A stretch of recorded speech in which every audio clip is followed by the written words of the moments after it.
इस वास्ते दामा चाक किया शायद ये जुनूँ काम आ जाए। इस वास्ते दामा चाक किया शायद ये जुनूँ काम आ जाए। दीवाना समझकर ही उनके ओटों पे मेरा नाम आ जाए। नाजरीन, मैं हूँ बिस्मिल आफ्ताब आलम और आप देख रहे हैं उर्दू हिंदी नॉलेज चैनल।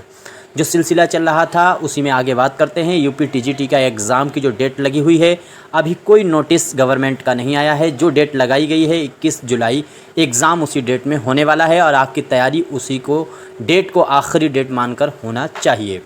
दूसरी बात, आपको ज़्यादा से ज़्यादा प्रैक्टिस करनी चाहिए। जो नोट्स हैं आपका उनको रिवीज़न करना चाहिए। अपनी तैयारी को मजबूत करने के लिए और अपनी प्रैक्टिस को खूब मजबूत करने के लिए 2000 क्वेश्चनों का प्रैक्टिस सेट के साथ शाहीन बुक मैंने जो तैयार की है, जो आपको स्क्रीन पे दिख रही है, इसको आप हासिल कर सकते हैं, ख़रीद सकते हैं। इस टाइम 10 जो मुहर्रम की तारीख़ है उस तारीख़ तक इस पर ऑफ़र लगा हुआ है। बहुत कम फ़ीस में आप अच्छी तैयारी कर सकते हैं। इसमें प्रैक्टिस के साथ इम्पोर्टेंट टॉपिकों पे बात की गई है। 63 86 492 279 मेरा नंबर है, उससे कांटेक्ट करके आप इसको अपने घर बैठे मंगवा सकते हैं। आज का पहला सवाल है, एहतशाम हुसैन का ताल्लुक़ किस दबिस्ताने तनक़ीद से है? बहुत इम्पोर्टेंट सवाल है, थोड़ा सा मैं चर्चा करता हुआ चलूँगा। देखिए, आप सभी को मालूम होना चाहिए कि इनका जो ताल्लुक़ है वो किससे था? समाज से था। तो समाजियाती आदमी हैं ये। इसी को माशरती भी कह सकते हैं, उर्दू में माशरा कहते हैं समाज को। इसी को दूसरी ज़बान में जो समाज के उत्थान की बात, समाज को डेवलप करने की बात किस तहरीक ने की है? तो तरक्की पसंद तहरीक ने की है। कभी कभी इनका ताल्लुक़ आपको तरक्की पसंद तहरीक से भी जोड़ के दिया जा सकता है। का तरक्की पसंद तहरीक किससे मुतासिर है? तो मार्क्सिज़म से मुतासिर है, कार्ल मार्क्स से मुतासिर है। तो इसलिए मार्क्स जो है मार्क्सी तनक़ीद से भी इनका ताल्लुक़ है। तो कहने का मतलब ये है, समाजी लफ्ज़ आ जाए या फिर माशरती आ जाए या तरक्की पसंद आ जाए या फिर मार्क्सी आ जाए, सभी ये लफ्ज़ एक ही चीज़ से जुड़े हुए हैं और एक ही मीनिंग के डबल जो है इनके पहलू हैं। तो एहतशाम का ताल्लुक़ इसी तनक़ीद से है। उम्मीद करता हूँ सभी का आंसर सही हुआ होगा। आपको नोट करना चाहिए कितने क्वेश्चन गलत होते हैं, कितने सही होते हैं। अगला सवाल है, सवाल देखिए, ब्रज भाषा, ये सवाल जो है वो प्रैक्टिस के तौर पर आपको मेरी बुक में मिलने वाले हैं। ब्रज भाषा का मशहूर शायर अब्दुल रहीम खान खाना का ताल्लुक़ किस बादशाह के दरबार से था? यानी वो किससे जुड़े हुए थे, उनका ताल्लुक़ किस खान बादशाह से था? यहाँ पे थोड़ी सी डिटेल, मैंने कहा था कि टीजीटी का एग्ज़ाम या सरकारी किसी भी नौकरी के एग्ज़ाम की आप तैयारी कर रहे हैं तो थोड़ी सी डिटेल आपको मालूम हो, उतने में काम चल सकता है आपका ऐसे सवालों को हैंडल करने के लिए। अकबर जो था, अकबर का सेनापति था बैरम खान, और बैरम खान की हत्या करा दी थी हज को जाते हुए सफ़र में अकबर ने, और उसकी बीवी से शादी कर ली थी अकबर ने, और उसी का लड़का ये जो है वो रहीम खान खाना था। इस तरह से रहीम खान खाना अकबर का सौतेला लड़का भी है, और अकबर के जो 9 रतन थे उनमें भी रहीम खान खाना को शामिल किया गया है। जैसे राजा टोडरमल हैं, बीरबल हैं, उसी में रहीम खान खाना को भी शामिल किया गया। अकबर का जब अपना लड़का सलीम पैदा हुआ, जो आगे चल कर के बादशाह के लिए जहांगीर कहलाया, तो उसका उस्ताद भी जो है वो रहीम खान खाना था। इतनी चीज़ें आपको एक बार में मालूम होनी चाहिए। अगला सवाल है, किसी मज़मून का ख़ुलासा लिखना क्या कहलाता है? यानी किसी मज़मून का जो ख़ुलासा है उसे लिखना क्या कहलाता है? तो उम्मीद करता हूँ सभी का आंसर सही होना चाहिए। फटाफट जवाब देने की कोशिश करनी चाहिए। तो तलख़ीस लिखना, आप में से जिस बच्चे ने दिया होगा पहला आंसर उसका सही है। याद रखना है, तलख़ीस लफ्ज़ आपको याद रखना है। किसी भी मज़मून का ख़ुलासा जो है, तशरीह जो होता है वो किसी शेर की हम जब एक्सप्लेन करते हैं तो वो तशरीह हो जाता है। इस्लाह वगैरह तो आपको मालूम है। वज़ाहत करना मतलब जो लफ्ज़ थोड़े हैं उनको ढेर लफ्ज़ों में लिख देना, उसको वज़ाहत कहते हैं। तो ये चारों मीनिंग जो हैं वो निकाल करके भी इस तरीके के सवाल हैंडल कर सकते थे। अगला सवाल है, फ़राख गोरखपुरी ने ज़िंदगी का ज़्यादातर हिस्सा किस शहर में गुजारा था? बहुत इम्पोर्टेंट सवाल है। इस तरह के सवाल आपसे पूछे जाते रहते हैं, तो फटाफट जवाब देने की कोशिश कीजिए। दिल्ली है या फिर गोरखपुर है या फिर इलाहाबाद है और या फिर बनारस है। आपको याद रखना चाहिए कि इलाहाबाद यूनिवर्सिटी में ये प्रोफेसर रहे, और इस तरह से इलाहाबाद यूनिवर्सिटी में जो प्रोफेसर थे तो इलाहाबाद में ही इन्होंने अपने ज़िंदगी का ज़्यादातर हिस्सा गुजारा है। और साथ ही साथ में फ़राख गोरखपुरी जो हैं, इन्होंने अपनी शायरी में हिंदुस्तानी देवमालाई अनासर का इस्तेमाल किया है। ये चीज़ याद रखने की आपको बात है। लेकिन दक्कन में भी अगर आपसे पूछा जाता है कि शायरी में देवमालाई अनासर का इस्तेमाल या टेक्निक का इस्तेमाल अपनी शायरी में किसने किया, तो वो आप नाम बताएंगे कुली कुतुब शाह का। याद रखना चाहिए आपको उसका भी नाम। आगे देखिए, ख़त के ज़मन में मकतूब आलिया किसको कहते हैं? बहुत अहम सवाल है और इसी तरह की सारे सवालों की प्रैक्टिस खूब कीजिए। जितनी प्रैक्टिस, आपको सिर्फ़ और सिर्फ प्रैक्टिस ही परफेक्ट बना सकती है। बाकी आप मतन कितना भी पढ़ लीजिए वो आपको मिस्टेक करा देगा। देखिए, आपने कई बार ऐसा देखा होगा, अपने साथ भी आपके साथ ऐसा हुआ होगा कि आप जब सवाल, आपसे डायरेक्टली कोई सवाल पूछा जाए तो आप उसका जवाब नहीं दे सकते, लेकिन 4 ऑप्शन जब दिए जाते हैं तो आप सवाल का आंसर बता देते हैं। लेकिन बहुत बार ऐसा भी होता है कि आपको सवाल आ रहा होता है क्लियर, लेकिन 4 ऑप्शन देने के बाद आप कंफ्यूज होते हैं। तो दोनों चीज़ों को, यानी जो सवाल आते हैं उनको कन्फ्यूज़न आंसर दे करके ना हो, इसके लिए प्रैक्टिस करना चाहिए।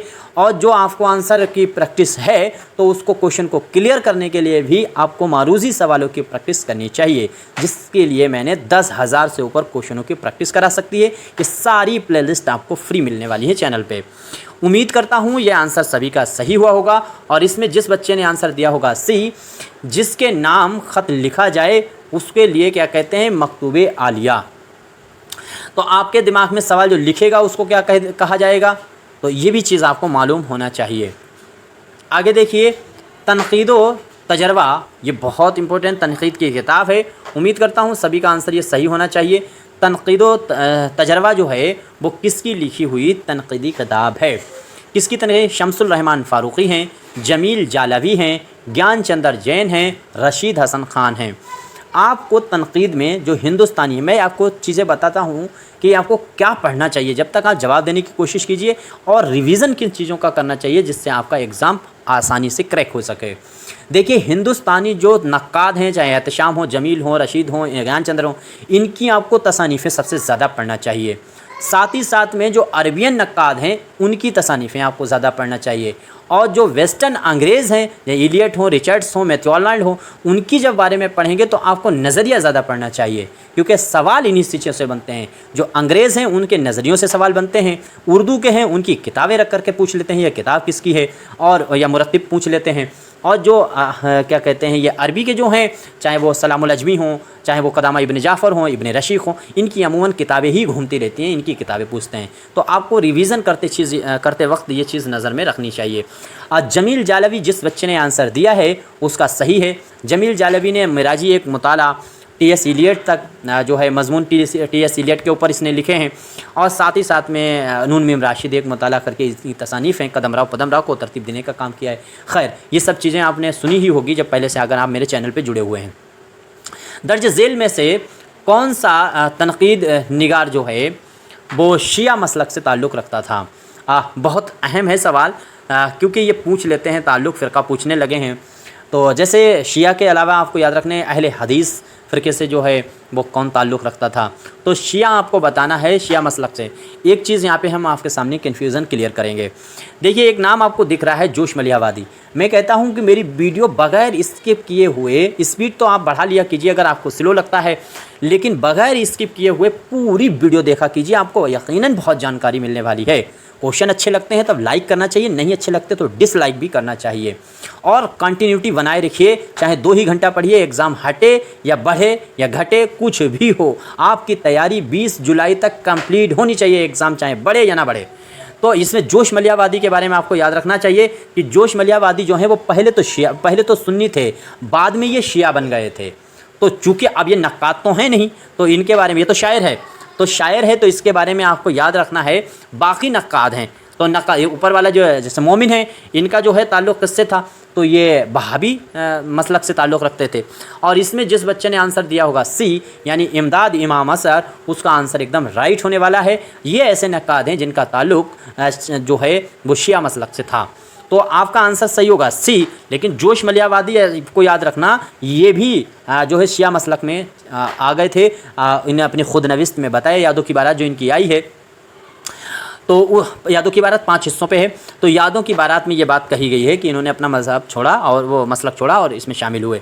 लेकिन सवाल के लिहाज से आपको जवाब देना चाहिए। ज़्यादा सवालों की बाल की खाल मत निकालिए। कुछ बच्चे जो होते हैं वो बाल की खाल निकालने में लगे हुए हैं, तो बाल की खाल निकालने वालों की अपनी भी खाल निकल जाएगी एग्ज़ाम के अंदर, ये पक्का समझ लीजिए 100%। मैं कई बार कह चुका हूँ, आपको दानिशवर बनने की बिल्कुल कोशिश नहीं करनी है। आपको सिर्फ़ और सिर्फ किसी भी सूरत से एग्ज़ाम निकालना है। उसके बाद आप इल्म हासिल करते रहिए, सीन स्वाद के लफड़े में बिल्कुल उर्दू के मत पढ़िए। आपको सिर्फ एग्ज़ाम निकालना है, सिर्फ उतना ही पढ़िए जितना एग्ज़ाम में पूछा जा रहा है। आगे देखिए, जमालियाती मादियत किस तनकीद की पहचान है? ऐसे सवाल बहुत बनते हैं, आपको आना चाहिए। तो इसमें जिस बच्चे ने दिया होगा मार्कसी, उसका आंसर एकदम सही होने वाला है, यानी सी आंसर आपका राइट होने वाला है। मार्कसी, अब मार्कसी के नाम मैंने आप अभी ऊपर अलग से बताए हुए थे। अगला सवाल है, फ़नी अक़दार।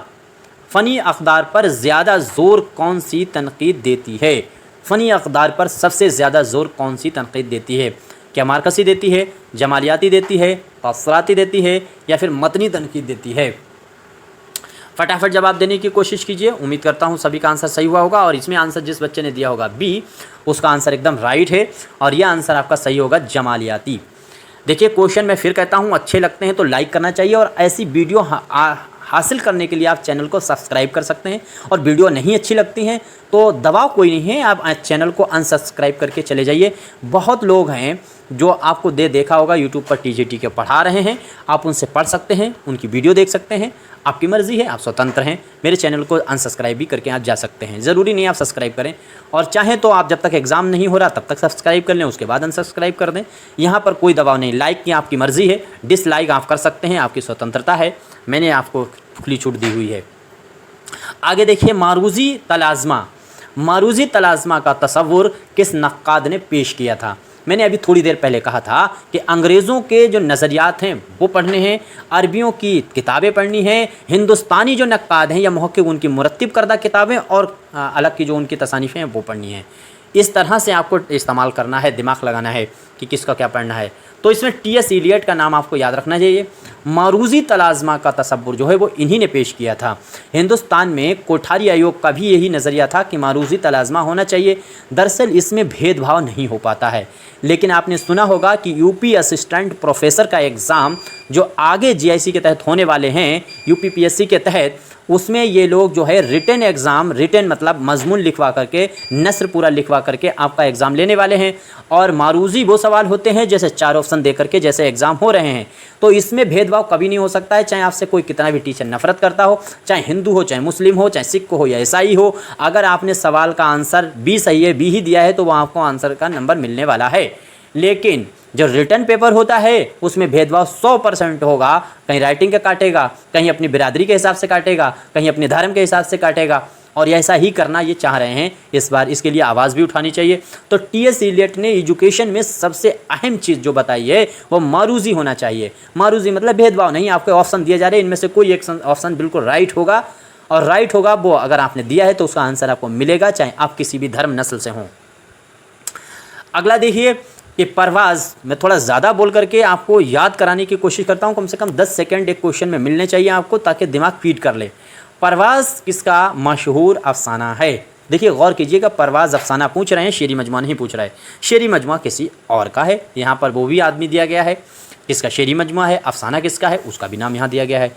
तो परवाज़ नाम का अफसाना आपको याद रखना है। हयातुल्लाह अंसारी का नाम आपको हर कीमत पर याद रखना। परवाज़ इन्हीं का लिखा हुआ मशहूर अफसाना है। अगला सवाल, ये जो है इबारत आपको पढ़नी है, ये पैराग्राफ दिया गया है और पैराग्राफ में आपको पहचानना है। अपने दोस्त सुंदरलाल से मिलता है और उसके साथ घूमने जाता है। एक दिन साइकिल से रहमत मियाँ के गांव रसूलपुर जाता है। ये पैराग्राफ किससे लिया गया है?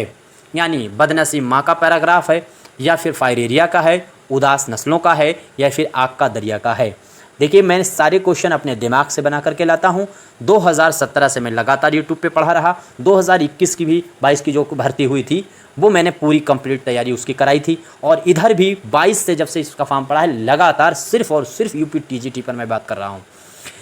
इसमें आपका आंसर जो सही हुआ होगा वो फायर एरिया, क्योंकि आप अगर नहीं पहचान सकते थे पैराग्राफ तो आपको मालूम होगा ये रहमत मियाँ का किरदार तो आपको पता ही है, रहमत है, इरफान ही, खतूनिया है, ये फायर एरिया के ही कैरेक्टर हैं। दूसरी बात, ये जिस गांव में रहता था वो रसूलपुर गांव था। आगे देखिए, अगला सवाल है, रजनी और कैलाश किरदार किस मशहूर अफसाने के हैं? तो किरदार किस मशहूर अफसाने के हैं? एक चीज़ मैंने बताई थी कि जो मेरी किताब है शाहीन, उसमें सारी चीज़ों की आपको तैयारी पूरी तो मिलेगी ही, नोट्स नुमा सारी प्रैक्टिस आपको मिलने वाली है उसके अंदर। दूसरी चीज़, औरों की किताबों के मुकाबले में इतनी अच्छी बताने की कोशिश नहीं कर रहा, लेकिन एक फ़ायदा उसमें जो दूसरी की किताबों से नहीं मिलने वाला है वो ये है कि अगर उसमें कोई कन्फ्यूज़न है तो उसको क्लियर करने के लिए मेरा यूट्यूब चैनल भी है, तो हम आराम से उसको एक्सप्लेन करते हैं अगर कोई गड़बड़ी हुई है तो। लेकिन बाकी आप जैसे दूसरी किताबों के हम नाम नहीं लेंगे, चाहे वो जितनी मार्केट में चल रही गाइड के तौर पे, उनसे आप सवाल नहीं पूछ पाएंगे। मैंने ग्रुप भी व्हाट्सएप को अपना बना रखा है, वहाँ पर भी आप क्लियर कर सकते हैं।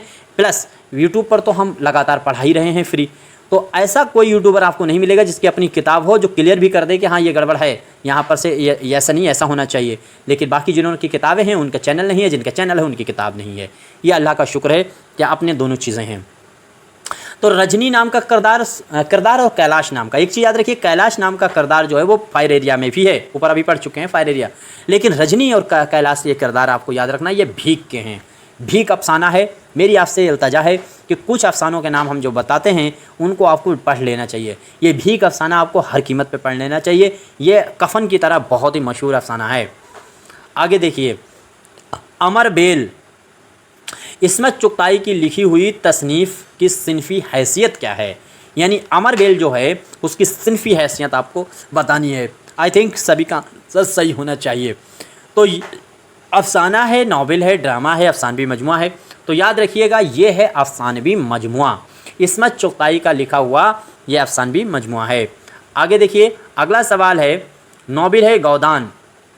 गौदान का किरदार है मिस्टर मेहता। मिस्टर मेहता जो हैं वो मिस्टर मेहता का पेशा क्या है, यानी वो काम क्या करते हैं?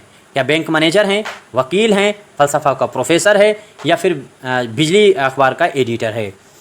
यही चार आपको कैरेक्टर, ख़ास तौर से ये जो चार कैरेक्टर आपको दिख रहे हैं, ये ख़ास तौर से चार कैरेक्टर आपको पढ़ने चाहिए। इनके पेशे जो हैं वो चारों की याद होने चाहिए।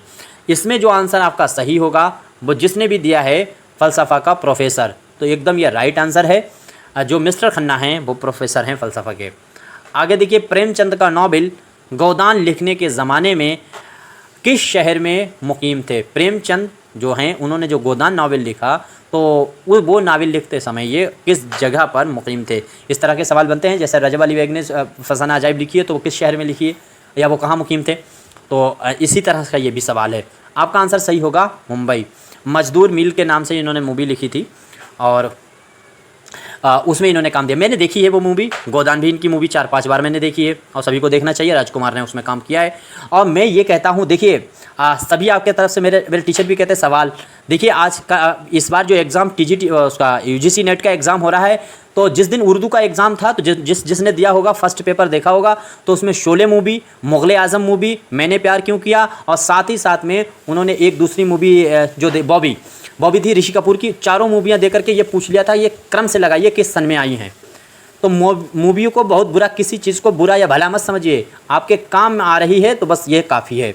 बाद में ये चार अगर जिसने बता भी दी होंगी उर्दू में, उर्दू वाले पेपर में ये पूछी गई चारों मूवी, बताने के बाद में फिर चार मूवियाँ आपसे और पूछी गई, जैसे बाहुबली पूछी गई, इसके बाद में जो है बाहुबली के बाद में दंगल पूछी गई। इनमें पैसा पैदा करने का क्रम पूछा गया कि किसने कितना पैसा पैदा किया है। दंगल 2 भी पूछी गई थी। तो ये सारी मूवियाँ जो हैं वो आपसे पूछी जा चुकी हैं। 8 मूवी पूछी थी इस बार UGC नेट के एग्ज़ाम में।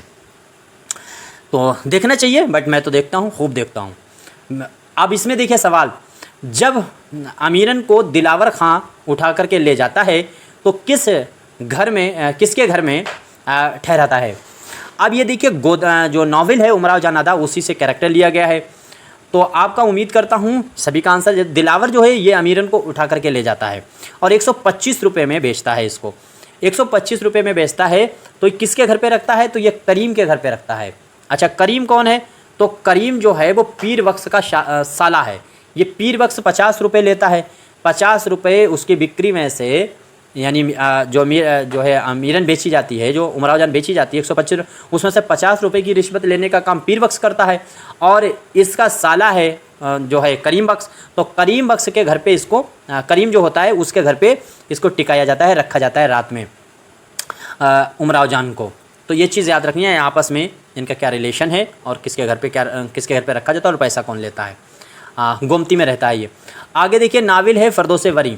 फ़िरदौस वरी का हीरो जो हुसैन है वो किस इलाके का रहने वाला है। आई थिंक सभी का आंसर क्लियर होना चाहिए। 9 बाब हैं इसमें। सबसे पहला परियों का गोल है, प्यारी ज़ुमरुद कहाँ गई, फिर मौलाए आला का सफ़र है, फ़िरदौस वरी है। इस तरीके से जो है इसके 9 के 9 आपको बाब याद होने चाहिए। खैर इसमें आपका आंसर है शहर मलाल। वीडियो लंबी होती जा रही है, फटाफट जवाब देने की कोशिश कीजिए, फटाफट बात करते हैं। अगला सवाल देखिए डिप्टी नज़ीर अहमद का इंतकाल किस बीमारी की वजह से हुआ था। उम्मीद करता हूँ सभी का आंसर सही होना चाहिए। तो क्या हुआ था, इनका इंतकाल कैसे हुआ था। ब्लड कैंसर से हुआ था। देखिए ब्लड कैंसर से याद रहे खलीलुर रहमान आज़मी का ब्लड कैंसर से इंतकाल हुआ था, या हार्ट अटैक से हुआ था, फालिज की वजह से हुआ था, टीबी की वजह से हुआ था। तो आंसर जिस बच्चे ने दिया होगा फालिज, उसका सही है, यानी सी वाला आंसर सही होने वाला है। अगला देखिए ये मशहूर नज़्म है और पूछी जा चुकी है, आपको भूलना नहीं है। हार्ट अटैक जो है वो किसकी लिखी हुई नज़्म है। हार्ट अटैक नज़्म किसकी है, फटाफट जवाब देने की कोशिश कीजिए। मैं एक बार फिर कहूँगा, क्वेश्चन अगर आपको अच्छे लगते हैं पूरी वीडियो देखने के बाद, आपका जो भी नज़रिया हो आप नीचे कमेंट कर सकते हैं। 63 86 492 279 पे कांटेक्ट करके बुक भी हासिल कर सकते हैं, अपना मशवरा भी दे सकते हैं और वीडियो को लाइक भी कर सकते हैं। अच्छी ना लगने पर डिसलाइक भी कर सकते हैं।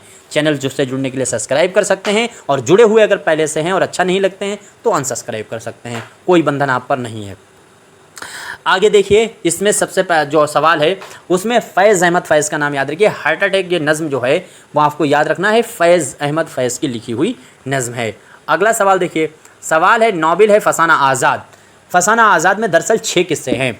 तो फसाना आज़ाद 6 किस्सों पर हैं, 6 किस्से हैं और 4 जिल्दों में हैं ये। तो फसाना आज़ाद जो है उसमें अल्लाह रखी एक जो बाज़ारी औरत होती है, बाद में वो जो है नेक बन जाती है। तो कहानी का बयान जो है वो नावल के किस हिस्से में आया है, यानी अल्लाह रखी का किस्सा जो है वो किस कहानी जो है वो कौन से हिस्से में आती है। चौथे हिस्से में, छठे हिस्से में, तीसरे हिस्से में या 5वें हिस्से में। फटाफट जवाब देने की कोशिश कीजिए। तो 6 के 6 किस्से आपको याद होने चाहिए, इसलिए ये यहाँ पे सवाल पुटअप किया गया है। तो इसमें जिस बच्चे ने जवाब दिया होगा बी, यानी चौथे हिस्से में, तो उसका आंसर एकदम सही है।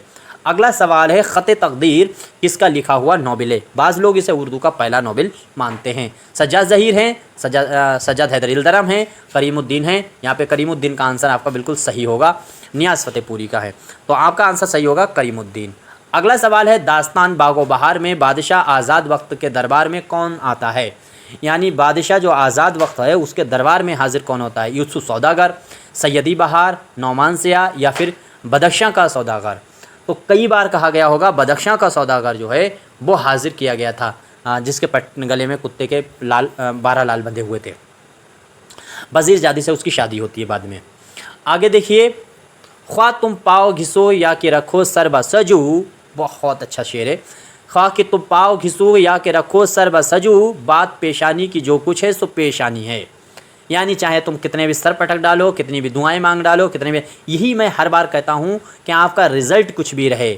और मैं एक तरीक़ा आपको बताता हूँ, एक बहुत अच्छा, मैं अलग तरह का अलग मिजाज का आदमी हूँ। मैं कभी नहीं कहता कि खुदा से रो रो के दुआ मांगो। कुछ लोग आपको बताएंगे कि रो रो के दुआ मांगना चाहिए, रो रो के कतई बिल्कुल आँखें भीग जानी चाहिए, दामन भीग जाना चाहिए। ये मुझे लगता है कि ये बचकानी हरकत है। दुआ मांगने का एक तरीक़ा ये भी है कि कभी देखो खुदा के जो होना है वो होके रहेगा। खुदा ने ये बात कही है। हर बार नमाज़ पढ़ने के बाद या वैसे भी खुदा का शुक्र सिर्फ अदा करो और उससे एक बात कहो, अगर मोहब्बत करते हो तो खुदा से, तो आपका दुआ मांगने का तरीक़ा ये होना चाहिए कि या अल्लाह हमने मेहनत आपके सामने की है, अगर तुझे अच्छा लगता और मेरे हक़ में है तो मुझे कामयाबी दे दे, और अगर मेरे हक़ में नहीं है, अगर भलाई नहीं है तो हम ऐसी कामयाबी नहीं चाहते, हमें फ़ेल करा दे। फेल कराने के लिए भी दुआ मांगी और पास के लिए भी दुआ मांगी। अल्लाह के सामने दोनों बातें कही है कि आपके अल्लाह तेरे हाथ में, और फिर वो जो रिज़ल्ट दे दे। अब होता क्या है, दरअसल अगर पास हो गए तो मुर्ग मुसल्लम उड़ने लगता है, और जहाँ फेल हो गए तो वहाँ रो रो के बिछौने जो है और बिस्तर तकियाँ आपके जो है भीगे जा रहे हैं। ये सब गलत बातें हैं। कभी मैंने इस तरीके से कभी अपने आप को नहीं आजमाया।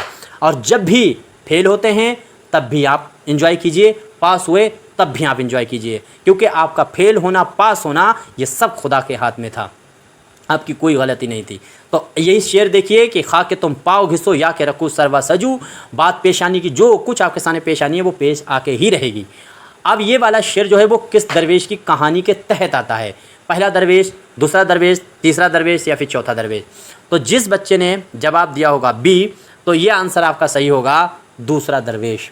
दूसरा दरवेश आपका आंसर बी सही होने वाला है। और आज का आखिरी सवाल है, मीर अगर अहले ज़ुबान थे तो मीर अमन खालिक ज़ुबान थे, ये किसका कौल है? उम्मीद करता हूँ सभी का आंसर सही होगा।